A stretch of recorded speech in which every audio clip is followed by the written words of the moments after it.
안녕하세요. 아주대병원 위장관외과 부교수 손상영입니다. 교수님 안녕하세요. 오늘 아주굿닥터에서는 고도비만이라는 질병의 치료법 중 하나인 비만대사 수술에 대해서 이야기해보려 해요. 방금 고도비만이 질병이라고 제가 표현해봤는데 고도비만을 질병이라고 할 수 있을까요? 우선 이제 고도비만에 대해서 말씀드리기 전에 비만도에 대해서 말씀을 드려야 될 것 같습니다. 비만도는 흔히 체질량 지수라는 것을 이용해서 비만인지를 정의를 할 수 있겠고요. 비만의 기준은 세계마다 조금 다를 수는 있습니다만 아시아에서는 25에서 30까지를 비만 1단계, 30에서 35까지를 비만 2단계, 그리고 35 이상을 비만 3단계로 정의를 하고 있고요.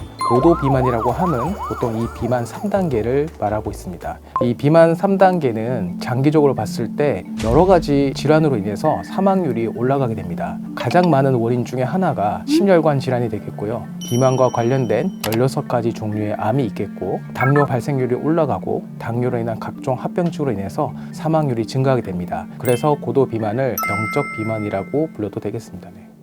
방금 고도비만이 질병이라고 해주셨잖아요. 그 고도비만의 치료법이 있을까요? 여러 가지 치료 방법이 있겠습니다. 최근에 이제 화두가 되는 위고비와 같은 약물 치료도 있을 수 있겠고요. 비만 대사 수술이라고 수술적 치료를 통해서 할 수 있겠고요. 지금 여러 가지 분석이 있겠습니다만 아무래도 고도 비만의 경우에는 가장 확실한 치료 방법은 수술적 치료가 되겠습니다. 그럼 비만대사 수술은 어떤 수술인가요? 일반적으로 이제 체중 감량을 목적으로 하는 경우를 비만 수술이라고 하고요. 동반 질환, 가령 당뇨가 좋아지게 하는 목적으로 하는 수술을 대사 수술이라는 표현을 씁니다. 하지만 이제 그 두 개의 수술이 비슷하고 혼용되기 때문에 통칭해서 보통 비만 대사 수술이라고 부르고 있습니다.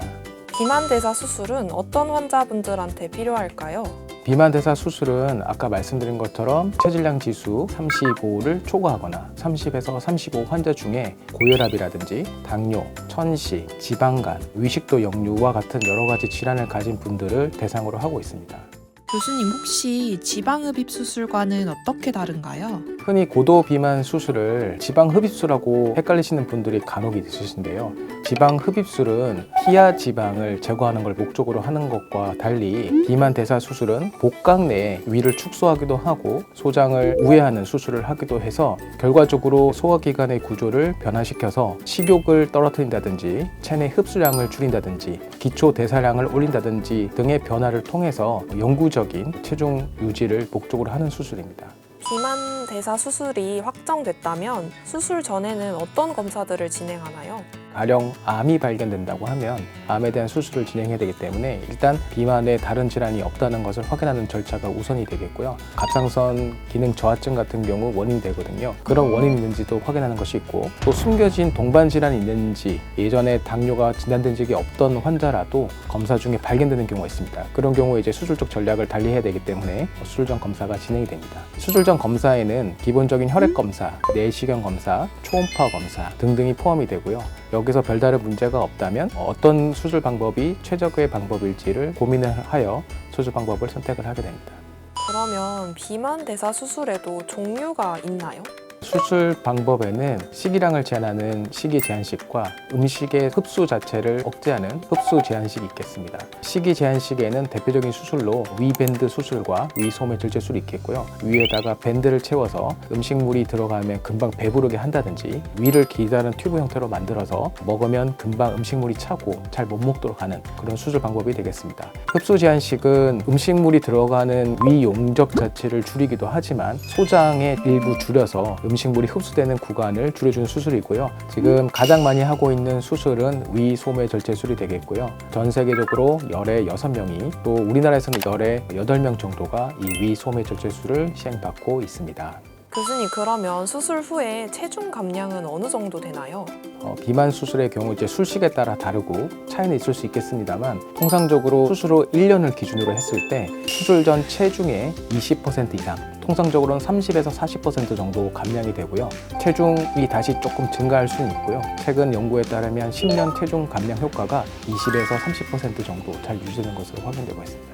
보통 다이어트를 해도 요요가 생기는데 비만대사 수술 후에는 체중이 돌아가진 않나요?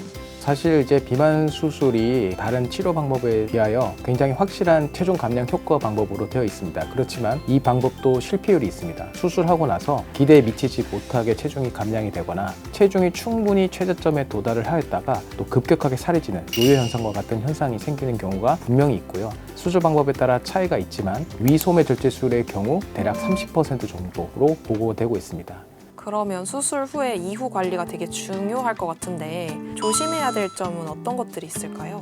수술 직후에는 아무래도 수술한 부위가 문제가 될지 않을까 염려를 하실 텐데요. 특히 이제 위소매 절제술 같은 경우는 가느다란 튜브 형태로 만들기 때문에 내압이 보통 2배 이상 증가를 합니다. 그래서 위식도 역류가 발생할 뿐만 아니라 많은 음식을 먹었을 때 이런 부분이 터질 수가 있기 때문에 수술하고 나서 대략 한 2주에서 4주 가량은 비교적 부드러운 음식 또는 유동식 위주로 식사를 하도록 안내를 해드리고 있고요. 무리한 신체적 활동은 피하도록 말씀을 드리고 있습니다. 수술이라는 게 일회성이고 결국은 식생활 습관의 개선 또는 운동의 습관화 이 부분이 굉장히 중요한 부분이 되겠고요. 주기적으로 외래에 와서 의료진과 상의를 하면서 점검해 나가야 될 부분이라고 생각을 합니다. 비만 대사 수술 후에 합병증도 있을까요? 네, 물론입니다. 수술 후 합병증이 있을 수 있고요. 위소매 절제술 같은 경우는 합병증 비율이 대략 한 2%에서 3%. 수식이 조금 복잡해질수록 위험도는 조금 더 증가할 수 있다. 이렇게 생각하시면 되겠습니다. 마지막으로 이 영상을 보고 계실 비만 대사 수술과 관련된 구독자분들에게 한 말씀 부탁드릴게요. 고도 비만은 단순히 체중의 문제는 아닙니다. 생명이 위협할 수도 있는 질환임을 반드시 인지하고 아까 말씀드린 것처럼 체질량 지수가 35 이상이거나 30에서 35까지이면서 여러 가지 동반 질환을 가지고 계신 분들이라면 고도 비만 수술 인증이와 상담을 받아보시기를 권장드립니다. 그리고 비만 수술 후에는 장기적으로 합병증이 발생할 수가 있고 영양 결핍, 체중 재증과 같은 문제가 발생할 수 있으므로 정기적으로 방문하셔서 꾸준히 관리해 나가시면 더 좋을 것 같습니다. 여러분들 비만 수술로 건강한 제2의 인생을 찾으시길 바라겠습니다. 여러분 모두 건강하세요.